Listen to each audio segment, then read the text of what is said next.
Assalamualaikum warahmatullahi wabarakatuh. Apa kabar teman-teman mahasiswa? Dan kita semua senantiasa diberikan kesehatan, keselamatan, hingga dapat menjalani hari-hari kita dengan penuh kebaikan dan kebahagiaan. Pada kesempatan kali ini kita akan memasuki perkuliahan semester Gasal di tahun akademik 2020-2021. Pada semester kali ini saya diberi amanah untuk menyampaikan mata kuliah Agama Islam 1. Nah, pada kesempatan kali ini kita akan kupas secara singkat rencana pembelajaran semester atau RPS untuk mata kuliah Agama Islam 1, di mana mata kuliah ini adalah mata kuliah kurikulum inti, termasuk kurikulum yang wajib disajikan kepada seluruh mahasiswa, di mana mata kuliah Agama Islam 1 memiliki kode IS 219105. Perlu kita pahami bahwa IS di sini menunjukkan mata kuliah ini adalah mata kuliah inti atau mata kuliah wajib, kemudian S-nya adalah mata kuliah pembentuk sikap. Nah, mata kuliah kita ini bobotnya 2 SKS dengan capaian pembelajaran yang meliputi pertama, bertakwa kepada Tuhan yang Maha Esa dan mampu menunjukkan sikap religius. Jadi tujuan dari mata kuliah kita atau capaian pembelajaran dari mata kuliah ini adalah bahwa diharapkan setelah belajar tentang agama Islam 1 ini, kita semua akan menjadi insan yang bertakwa kepada Tuhan yang Maha Esa, Allah Subhanahu wa Ta'ala, dan mampu menunjukkan sikap-sikap yang religius. Yang kedua adalah menjunjung tinggi nilai kemanusiaan dalam menjalankan tugas berdasarkan agama, moral, dan etika. Sedangkan yang menjadi CPL atau capaian pembelajaran yang ketiga adalah menghargai keanekaragaman budaya, pandangan, agama, dan kepercayaan, serta pendapat atau temuan orisinil orang lain. Jadi tentu harapannya setelah kita belajar tentang mata kuliah kita ini, harapannya kita semua memiliki pandangan-pandangan yang lebih beragam, memiliki pandangan yang luas, wawasan yang luas, dan mampu menghargai perbedaan-perbedaan pendapat dari orang lain. Nah, kemudian saudara sekalian, di samping CPL program studi atau capaian pembelajaran yang diharapkan dari mata kuliah ini bagi program studi, mata kuliah Agama Islam 1 ini secara khusus diharapkan akan mampu memberikan dampak atau akan mampu menjadikan mahasiswa memiliki beberapa kompetensi. Karena mata kuliah Agama 1 ini terdiri dari tema akidah dan ibadah, maka kompetensi yang diharapkan akan dicapai oleh mahasiswa dengan belajar mata kuliah ini. Yang pertama adalah mahasiswa akan mampu menjelaskan tentang berbagai konsep manusia dan agama. Demikian pula tentang konsep-konsep ketuhanan menurut beberapa agama. Yang kedua, mahasiswa juga mampu menjelaskan tentang apa itu akidah Islam, kemudian sumber-sumbernya, kemudian fungsi akidah dalam kehidupan kita, termasuk perkara-perkara yang menyangkut persoalan-persoalan akidah, misalnya tentang hidayah, tentang rizki, tentang ajal, tentang takdir, dan lain sebagainya. Yang ketiga, mahasiswa mampu menjelaskan dan memahami 3 kerangka dasar Islam, yaitu iman, Islam, dan ihsan. Yang keempat, mahasiswa mampu menjelaskan apa itu ibadah, kemudian macam-macamnya, pembagiannya, syarat-syarat ibadah, dan hikmah-hikmah ibadah yang kita lakukan, kita laksanakan. Dan yang kelima adalah tentu saja harapannya dengan mata kuliah ini mahasiswa mampu menjalankan ibadah dengan benar.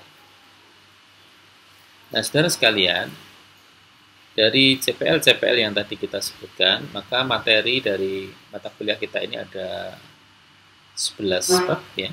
Ada 11 bab. Yang pertama adalah manusia dan agama. Kita akan mengupas kebutuhan manusia akan agama. Kemudian yang kedua adalah tentang ateisme, pluralisme, sekularisme, dan liberalisme.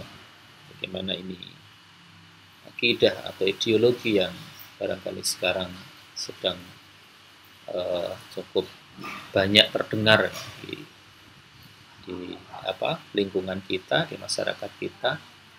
Jadi ide-ide atau paham-paham ateis, pluralis, sekularis, dan liberalis ini juga sudah sangat sering terdengar ya.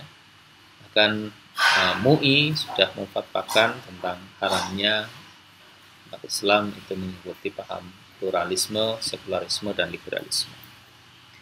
Dan nanti bab ketiga adalah tentang akidah, apa pengertian akidah, kemudian sumber-sumbernya, kemudian macam-macamnya dan lain sebagainya. Dan dilanjutkan dengan konsep ketuhanan, kemudian makna syahadat tauhid, hakikat dan dampak dari dua kalimat syahadat serta pembatal-pembatal syahadat. Kemudian yang keenam kita juga akan membahas tentang apa itu qada, apa itu qadar, apa itu takdir. Juga kita akan bahas pula tentang apa itu rezeki dan ajal. Yang barangkali selama ini banyak di antara kita yang memiliki pemahaman yang kurang pas ya, terkait dengan tema yang keenam ini. Yang ketujuh nanti kita akan bahas pula tentang apa itu hidayah, dhalalah, syafaat. Kemudian setelah UTS kita akan masuk di pembahasan tentang ibadah. Jadi awali dengan konsep ibadah dan tujuan, syarat, macam-macam dan hikmah-hikmah ya di dalam ibadah-ibadah yang diperintahkan, syariatkan. Kemudian berikutnya kita akan bahas tentang tawasul dan bid'ah yang sering menjadi perdebatan di kalangan kita, terutama tentang bid'ah. Kemudian nanti kita akan masuk ke tema ya praktek ibadah. Dalam hal ini adalah kita akan bahas dua saja, yaitu tentang thaharah dan tentang sholat. Nah, inilah 11 pokok bahasan yang akan kita kupas selama satu semester ini untuk mata kuliah agama Islam 1.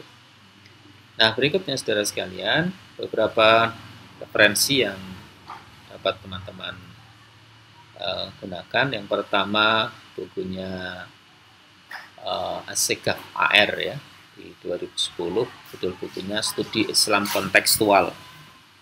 Dan ada bukunya Profesor Dr. Yunahar Ilyas LCMA, Allahu yarham, beliau tokoh Muhammadiyah yang wafat beberapa bulan yang lalu. Dia secara khusus menulis buku kuliah akidah Islam yang menjadi referensi utama kita. Kemudian yang ketiga ada bukunya Pak Nata, Abudin Nata ya, dengan judul Studi Islam Komprehensif. Ini juga menjadi buku acuan kita yang utama. Dan yang lain saya kira banyak, ada panduan fikih ibadah bergambar, kemudian ada tuntunan ibadah praktis, dan juga ada buku yang menarik ini tentang mengapa manusia harus beribadah. Nah, ini ada 7 ya referensi yang bisa kita gunakan. Sementara untuk referensi pendukung, teman-teman bisa membaca buku-buku yang terkait dengan tema yang kita bahas. Nah, selanjutnya bahwa di masa pandemi ini tentu kuliah kita laksanakan secara daring. Oleh karena itu tentu yang pertama saya sampaikan bahwa kita akan menggunakan Google Classroom ya. Itu silakan teman-teman install di HP ataupun di laptopnya Google Classroom, kemudian nanti join dengan mata kuliah kita. Jadi saya akan share kodenya. Kemudian setelah itu silakan teman-teman mengakses materi-materi, kemudian latihan-latihan yang ada di setiap pertemuan yang sudah saya pilah-pilah berdasarkan pertemuan-pertemuan.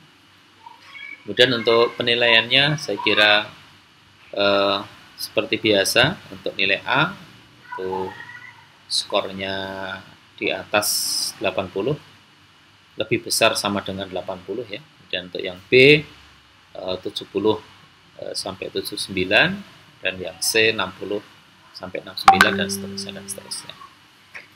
Nah, saya kira itu beberapa hal terkait dengan RPS. Karena itu segera saja kita akan memasuki materi yang pertama, yaitu tentang manusia dengan agama. Barangkali ini untuk pengantar. Terima kasih. Assalamualaikum warahmatullahi wabarakatuh.